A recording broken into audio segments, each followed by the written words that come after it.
Monsieur Bourgeois. Quelle a été votre idée de départ pour ce projet Planète Chanvre? L'idée de départ, c'est un groupe d'agriculteurs qui se sont dit comment réintroduire la culture de chanvre dans la région de la Brie, de Seine-et-Marne, en Île-de-France, et surtout quelle pouvait être l'utilité du chanvre de nos jours dans le cadre de l'utilisation de plus en plus intéressante des biomatériaux, à la fois dans la construction et dans l'industrie d'une manière générale. Et pour les agriculteurs? Alors pour les agriculteurs, avoir une nouvelle tête de rotation agronomiquement très intéressante, sans utilisation de phytosanitaires, et puis qui leur apporte quand même une marge qui leur permette de vivre.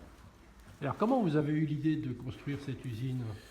Alors l'idée de se construire cette usine, elle est venue rapidement quand on s'est dit que si on voulait produire du chanvre, il fallait le vendre et le vendre à des marchés intéressants. On a beaucoup tourné, voyagé et puis on a rencontré un industriel allemand qui avait déjà une douzaine d'années d'expérience sur la transformation du chanvre, qui avait une ligne de défibrage qui était éprouvée et qui avait réussi à construire des marchés, notamment dans l'industrie automobile et dans d'autres secteurs, la construction, l'isolation. On a vite trouvé, on a eu d'excellents rapports dès le départ et on s'est dit que lui avait des problèmes d'approvisionnement en matières premières. Nous, en tant qu'agriculteurs, on pouvait produire cette matière première, donc on a décidé de transférer cet outil d'Allemagne en France. Combien ça vous a pris de temps? Alors, depuis la réflexion jusqu'à la mise en route de l'usine, on a eu 2 ans, mais la construction, du moment où on a signé avec ce partenaire jusqu'à la mise en route de l'usine, c'était en 1 an, c'était réalisé. Et ça a été un peu une prouesse, je dois dire. Alors quelles sont les perspectives à terme? Vous avez actuellement 90 agriculteurs qui livrent. Oui, alors en ce moment, on fait produire environ 1000 hectares de chanvre par 95 chanvriers.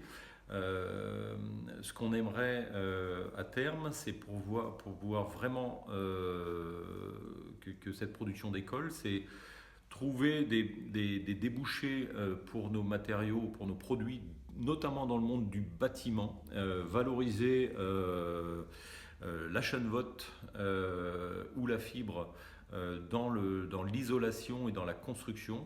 Et pour cela, il faut qu'on puisse trouver des partenariats dans le monde du bâtiment pour développer ces marchés-là qui nous semblent très intéressants d'un point de vue technique. L'apport du béton chanvre notamment privilégie la qualité de vie, le bien-être. C'est vraiment un matériau qui est au centre de toutes ces choses-là. Maintenant, il faut absolument qu'on convainque le monde du bâtiment de rentrer dans cette solution-là. Franck Barbier, quels sont les différents produits qu'on peut faire avec du chanvre? Alors, avec du chanvre, déjà le chanvre, qu'est-ce que c'est? C'est une plante qui fait à peu près 2,50 m de haut, jusqu'à 3 mètres. Voilà. Et qui a en fait une tige qui peut être séparée en 2 éléments. Donc on a le premier élément qui est ici la fibre. Cette fibre-là a différentes utilisations. On peut faire déjà de l'isolation. Donc ce produit-là est capable de remplacer avantageusement la laine de verre. Comme l'a dit mon collègue, très bon confort intérieur, ça régule l'humidité dans la maison. Très bon performance aussi au niveau de l'acoustique. Voilà. Et ensuite, élément essentiel, c'est une durée de vie bien supérieure en fait, aux concurrents tels que la laine de verre. Voilà, un produit intéressant grâce à la fibre. Quelles sont les autres utilisations qu'on peut faire? Alors, avec cette fibre, on a d'autres usages. On peut faire du nappage comme ça. Et ensuite, ça sert beaucoup pour l'industrie automobile. Les industries automobiles sont vraiment intéressées par ce produit-là parce qu'il est à la fois plus léger et beaucoup plus recyclable. Et ensuite, il incorpore beaucoup de carbone. Voilà. Donc, on a un bilan carbone qui est très positif. Et pour l'habitation, quels sont les moyens de faire du revêtement extérieur? Alors, Donc il y a deux produits, la fibre et aussi la Chunvolt.